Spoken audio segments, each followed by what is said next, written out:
Anjos da guarda na Umbanda. O que são, o que fazem, qual é a sua influência na nossa vida como encarnados? Vamos conferir nesse vídeo. Eu sou Renato Bosco, teósofo, teólogo e dirigente da Casa de Pai Oxóssi Caminhos de Axé. Vamos lá. Pessoal, primeiramente eu gostaria de agradecer ao crescimento constante do canal. Estamos chegando a quase 500 inscritos, é uma ótima marca. A plataforma libera novas ferramentas de engajamento. Portanto, ajudem a compartilhar os vídeos nas redes sociais, principalmente do Quem É, que é o nosso quadro que está gerando maiores resultados. Então vamos bater a meta dos 500 inscritos, para depois abrirmos uma nova meta, que seria a dos 1000 inscritos. E eu aguardo a todos vocês. Olá meu irmão, olá minha irmã, sejam todos muito bem-vindos e que a luz de Oxalá abençoe a todos. Antes de começarmos, já deixe o like no início do vídeo, se inscreva no canal e ative o sininho de notificações para serem sempre atualizados quando houver um vídeo novo. Os nossos vídeos saem sempre às terças e às quintas-feiras, entre 8 e 10 horas da noite.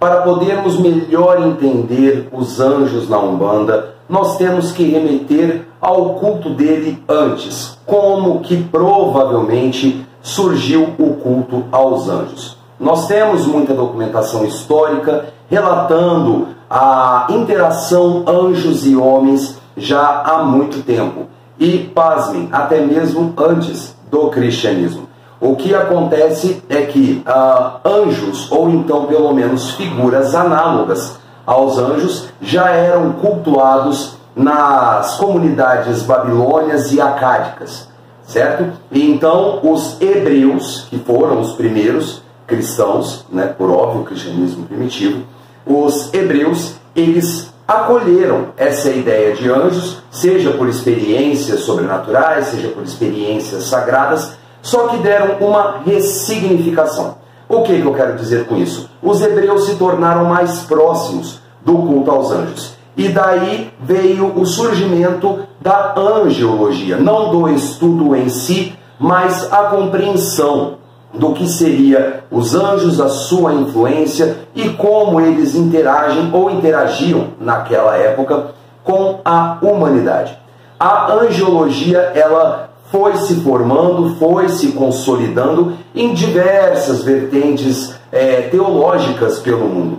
Digamos que não é somente as grandes religiões cristãs, ou até mesmo a Umbanda, que tem esse culto do anjo da guarda. Nós temos correntes filosóficas, teosóficas e até mesmo outras religiões menos conhecidas que pregam esse culto aos anjos, que tem na sua ritualística e nessa liturgia o culto aos anjos.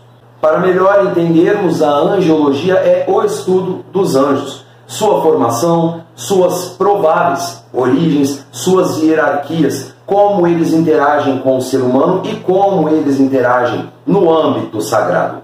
A palavra anjo, ela vem do grego angelos, do latim angelus e do hebreu, malak. O que significam essas quatro palavras, de anjo a malak?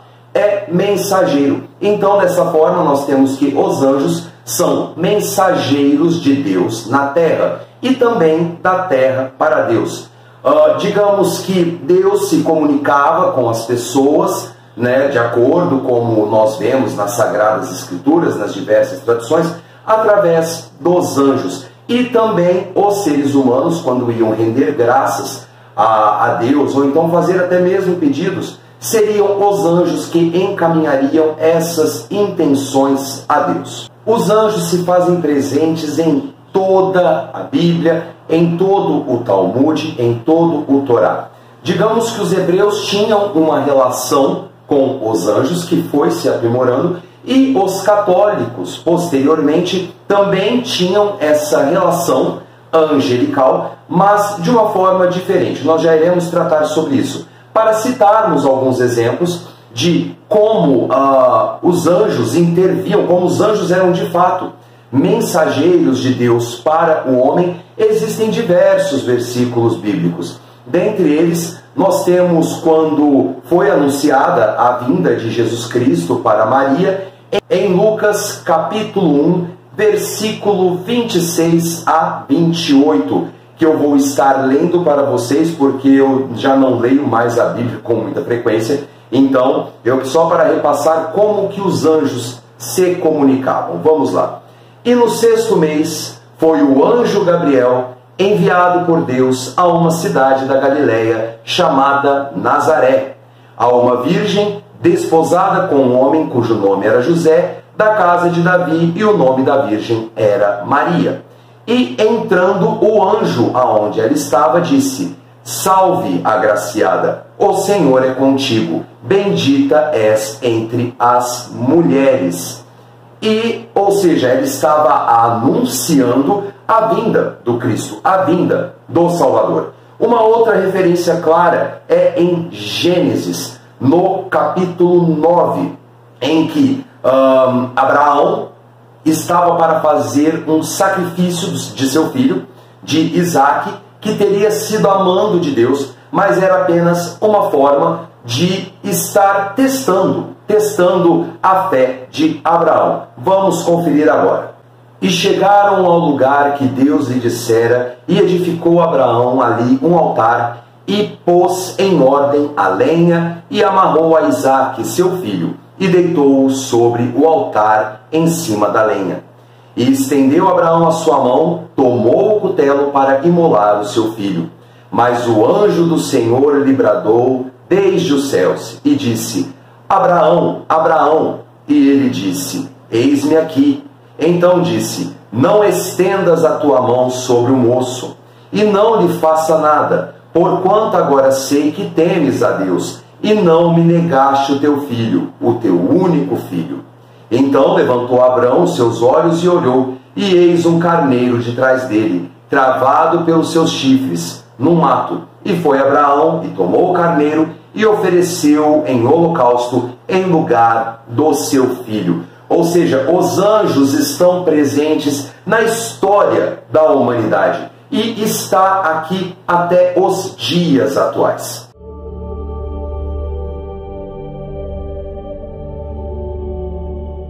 O que são os anjos?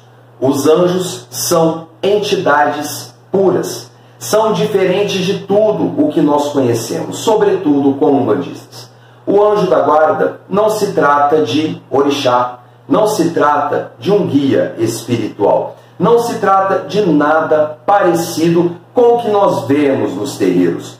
O anjo, ele é uma entidade extremamente próxima a Deus, de inteligência altíssima, discernimento e também de livre arbítrio, diferentemente do que as correntes judaicas pregam, que os anjos apenas fazem cumprir as ordens de Deus.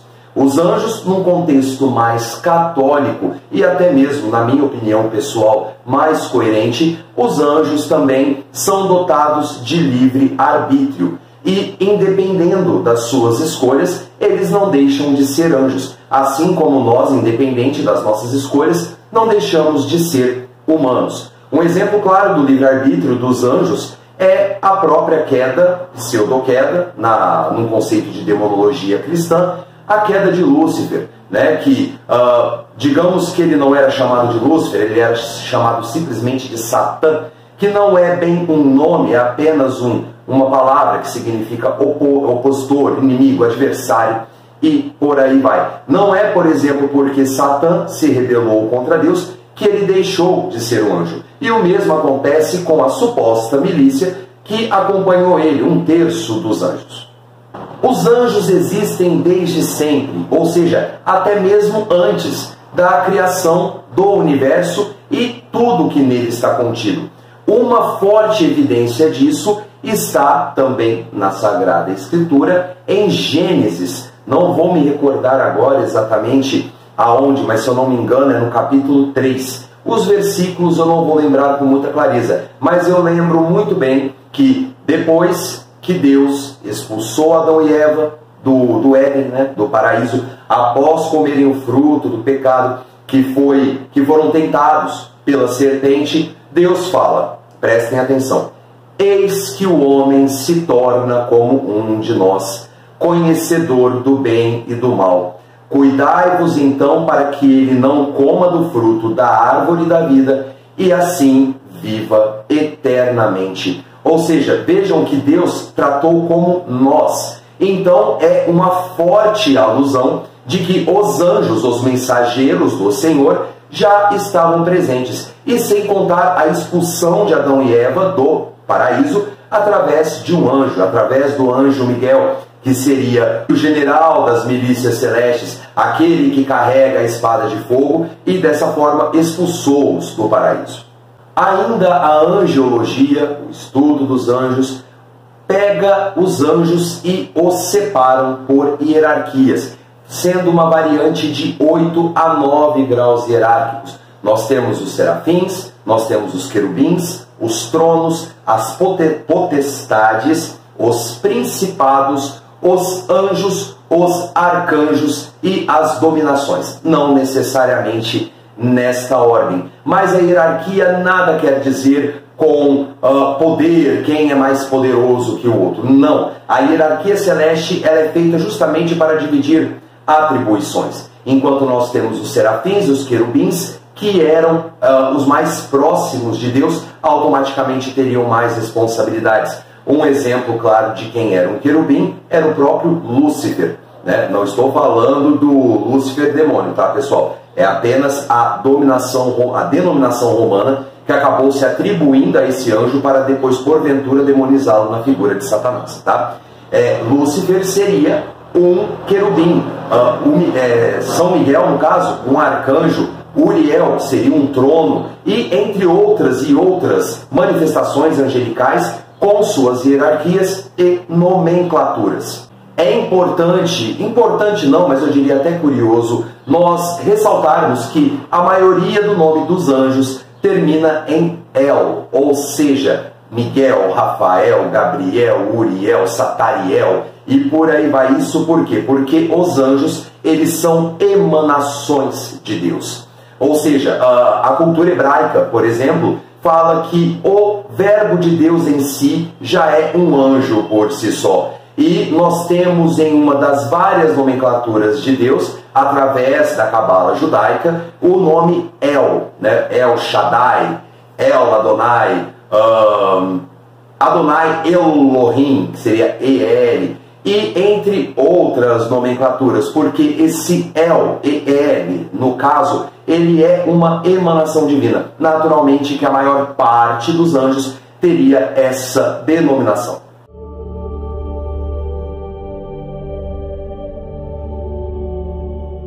Mas, Pai Renato, o senhor até agora só tem falado do estudo dos anjos, o que são os anjos, num contexto judeu, num contexto católico, num contexto hebreu. O que isso tem a ver com a Umbanda? Eu gostaria de saber qual é a função e por que os anjos da guarda estão presentes na Umbanda.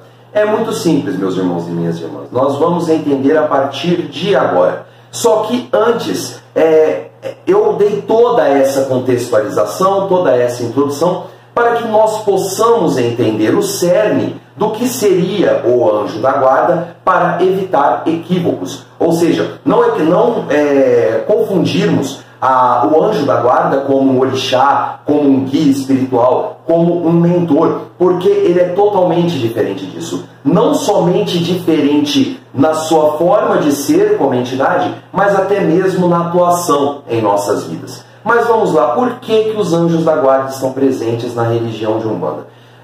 Pessoal, aqui no canal, para quem acompanha já há mais tempo, eu sempre falo que a Umbanda ela é uma religião construta. O que isso significa? Vamos explicar mais uma vez. Quando a Umbanda chegou no Brasil, através de Zé de Moraes, o caboclo das 7 encruzilhadas, a Umbanda era uma. Ou seja, ela era aquela Umbanda que era mais próxima do espiritismo. Ainda os trabalhos ocorriam nas mesas mediúnicas, com todo mundo sentadinho. Não havia o uso intensivo do fumo, da bebida, das ervas e por aí vai. A Umbanda, ela foi crescendo, ela foi se construindo. Daí o motivo dela ser chamada de construta, Porque ela, não somente ela, o catolicismo, o judaísmo, o islamismo, o protestantismo, todas as religiões desse mundo, elas não são crenças puras. O que eu quero dizer com isso? Todas elas sofreram alterações e mudanças conforme o período em que ela perpassou. Vamos lá, nós temos a Umbanda de Zélio de Moraes, que até então só tinha Preto Velho, Caboclo e Herê, de acordo? Hoje existem mais de 18 linhas de trabalho diferentes. No cristianismo, vejam bem, a própria Bíblia Sagrada, ela levou milênios para ser construída e cada livro da Bíblia acabou interferindo na prática da religião. Todas as religiões são construídas em conformidade com a sua história. E o fato de ela crescer, dela se aprimorar através de culturas vindas de outras crenças, de outros povos, em nada pejora ela, ou seja, em nada faz dela menos genuína. Muito pelo contrário, é uma coisa de se orgulhar, de ver que tradições estão conseguindo perdurar nos tempos, principalmente nos tempos de hoje. E hoje são peças fundamentais para as liturgias, para as ritualísticas, para os trabalhos, principalmente no meio umbandista. E nós devemos lembrar que Zélio Fernandino de Moraes, ele veio de berço católico. Então, naturalmente, que na sua Umbanda, inspirado pelo Caboclo das Sete Encruzilhadas, numa manifestação mediúnica, por óbvio, elementos católicos iriam ser utilizados. E o anjo da guarda é um deles. Por isso mesmo, meus irmãos e minhas irmãs, que o anjo da guarda está presente. E não é somente o anjo da guarda, que é uma crença totalmente diferente. O culto às imagens de santo, o culto às orações, na verdade, muitos rezam Pai Nosso, rezam Ave Maria. Por quê? Existe um pouco de catolicismo na Umbanda e não há nada de errado nisso. Vocês podem ter certeza que num contexto puramente energético, todas as orações, as firmezas para anjo da guarda, entre outras ritualísticas adotadas pelos terreiros, elas são de grande valia para os trabalhos. Então, é por isso, porque a Umbanda é uma religião construta e ela continua se construindo, ela continua se aprimorando. Então, outros elementos de outras culturas acabarão fazendo parte da sua forma no decorrer do próximo século. Mas agora, tendo tudo isso explicado, vamos ao propósito. Qual que é a influência dos anjos da guarda nas nossas vidas? O que eles fazem? Qual é o seu trabalho que influencia, na verdade, em nós? Vamos lá. Como foi dito, os anjos são entidades totalmente diferentes, não sendo orixá, não sendo guia espiritual, são entidades puras, próximas a Deus, que nos guardam, nos protegem, porém a sua guarda, ela não se dá no meio espiritual. Pasmem, ela vai se dar no campo mental. Mas como assim, Pai Renato? Estou ficando um pouco confuso. Vai ficar tudo claro. Vejam bem, para a nossa guarda espiritual, nós temos os nossos guias espirituais. Temos Exu, temos Pombagira, temos Preto Velho, temos Caboclo, Baiano, Boiadeiro, Marinheiro, Cigano, Pirata, Baiano, um monte deles. E ainda nós temos a proteção espiritual dos orixás, as potências puras de Deus, que nos protegem nesse âmbito espiritual. O anjo da guarda, ele vai cuidar do mental, por quê? Porque quando nós fazemos uma firmeza para anjos da guarda, pessoal, é um processo de concentração do nosso campo mental, tanto o inferior, que é onde ficam as nossas memórias, as memórias da nossa encarnação atual, as memórias da infância, e também do mental superior, que é aquele que carrega as memórias de vidas anteriores, de reencarnações, vidas passadas, como queiram chamar. Os anjos da guarda, eles são guardiões dos nossos campos mentais. E um exemplo claro disso, de como o anjo da guarda influencia no nosso mental, é como nós enfrentamos as dificuldades do dia a dia. Não é segredo para ninguém, meus irmãos e minhas irmãs, que a rotina ela é cansativa, ela é estressante, ela é desgastante. Muitas vezes nós acordamos vívidos, nós acordamos muito bem, só que no final do dia, devido aos estresses do trabalho, às contas, os problemas da família, os problemas com o cachorro, enfim, que seja, acabam nos desgastando. E existe uma forma de nós passarmos por isso com mais leveza, desde que estejamos mais conectados com o nosso anjo da guarda. Porque, pessoal, o que acontece? Eu sempre falo aqui no canal, em alguns vídeos anteriores, que a vida ela é composta por mais momentos ruins do que momentos bons. E é realmente assim que tem que ser. Por quê?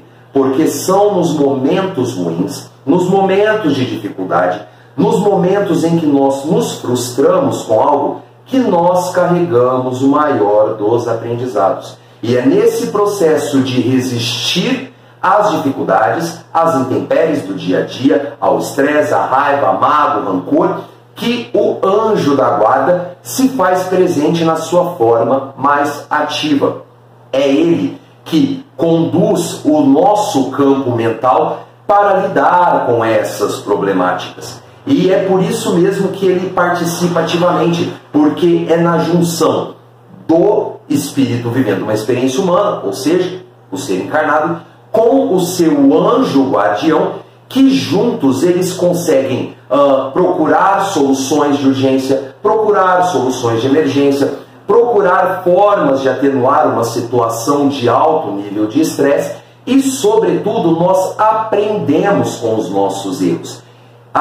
O fato de que a vida é composta por mais momentos ruins do que bons, meus irmãos, não tem nada de errado. É bom, sim, pasme, é bom. Por quê? Porque somente quando nós erramos que nós vemos aonde nós temos que nos aperfeiçoar.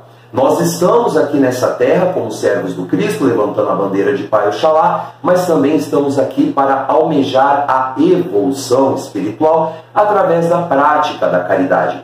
E nesse contexto de evolução, em que nós erramos, nós caímos, nós levantamos, nós aprendemos, nós temos todo esse looping, ou seja, todo esse ciclo, que o anjo da guarda se faz muito presente. O anjo da guarda está nos auxiliando sempre na situação que pode nos atrasar, mas ao invés de nos atrasar, ele nos ajuda a subir, ele nos ajuda a nos elevarmos. Mas o que tem a ver essa questão de dificuldades do dia a dia, do estresse, da mágoa? Vamos lá.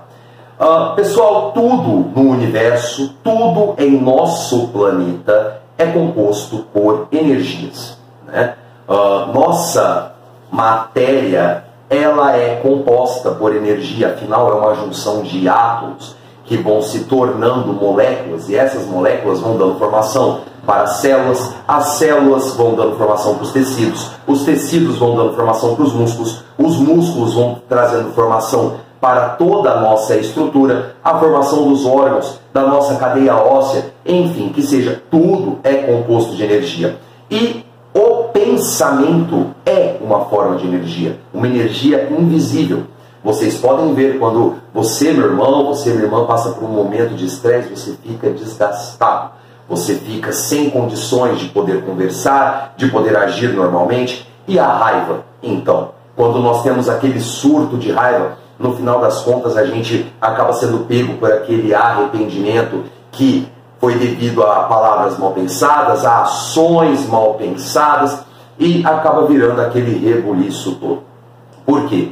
Tudo, até mesmo sentimentos, sendo eles bons ou ruins, são formas de energia. E são energias provenientes dos nossos campos mentais. E é onde o anjo da guarda se faz presente, nos atenuando, nos mostrando a clareza dos fatos, nos mostrando formas de contornar a situação. Agora, quando se está distante do anjo da guarda, é onde nós naturalmente sucumbimos às piores coisas. É onde nós caímos em surtos depressivos profundos, é onde alimentamos mágoa, que acaba refletindo futuramente na matéria física, em forma de uma mazela, né? Uma palavra muito feia que eu não vou falar aqui no canal, por óbvio. E entre outras coisas. O anjo da guarda está aqui para manter seguros os nossos campos mentais. E, sendo o sentimento uma resultante da atividade da nossa mente, é natural que eles vão ajudar no impacto das energias negativas, procurando abstraí-las da melhor forma e procurando positivar através da clareza, através da boa inspiração, através da resolução junto com o seu protegido. O anjo da guarda também, uma vez que ele é guardião dos campos mentais, é ele que torna possível ou não a abertura da nossa coroa para a vinda dos guias e mentores espirituais. Nós sabemos que a incorporação, ela acontece no campo mental, ou seja, não existe uma substituição de espíritos, ou seja, entra o espírito de Exu e sai o espírito do Pai Renato. Não, não é isso que acontece. Existe uma conexão e essa conexão se dará por início no campo mental e depois se conectando com os nossos chakras e assim a manifestação mediúnica vai se concretizando. Mas para isso acontecer, tem que acontecer o quê? A autorização do anjo da guarda. É por isso mesmo que nós firmamos o anjo da guarda antes do início dos trabalhos. Nós firmamos a vela, através da chama da vela, nós estabelecemos uma conexão de pensamento com o nosso guardião mental. E, em regra, por exemplo, eu como dirigente, quando nós vamos abrir os trabalhos que vamos invocar os anjos da guarda, eu sempre falo para que eles possam propiciar uma boa incorporação sem que influências negativas venham a atrapalhar os trabalhos de giras dessa noite. Porque o anjo da guarda, sendo um guardião da nossa mente enquanto energia, é eles que abrem a coroa, que assimilam a energia do guia e faz possível a incorporação. E quando se tem uma firmeza muito bem estabelecida com o seu anjo da guarda, associada com a reforma íntima, associada com a revisão dos comportamentos, dos hábitos e toda aquela coisa, quando a pessoa tem essa conexão com o anjo da guarda consegue até perceber quando não se trata do guia espiritual da pessoa. Pode ser quiumba que está se passando por essa entidade? Pode ser. Se for, ele bloqueia imediatamente. O rito do anjo da guarda, a ritualística, o fundamento do anjo da guarda na Umbanda é de vital importância, meus irmãos e minhas irmãs, e não pode ser descartado em hipótese alguma. Porque o anjo da guarda, ele participa ativamente não somente nos terreiros, como nós vimos, mas em toda a nossa vida. Digamos que o anjo da guarda, ele é peça fundamental para a aspiração da reforma íntima que tanto almejamos na evolução como espíritos vivendo uma experiência humana. Eu vou ficando por aqui, muito obrigado por sua audiência. Se gostou do vídeo, por favor, deixe seu like. É importante para que o YouTube entenda que estamos produzindo um bom conteúdo. Não se esqueça, claro, de se inscrever. Tem algo a comentar, a acrescentar acerca desse estudo sobre anjos da guarda? Fique à vontade nos comentários, que assim que possível eu vou respondendo a todos. Está tendo muita interação, graças ao bom Deus. E nós ficamos por aqui, pessoal. Axé para quem é de axé, amém para quem é de amém. Fiquem todos com Deus e até o próximo vídeo. Tchau!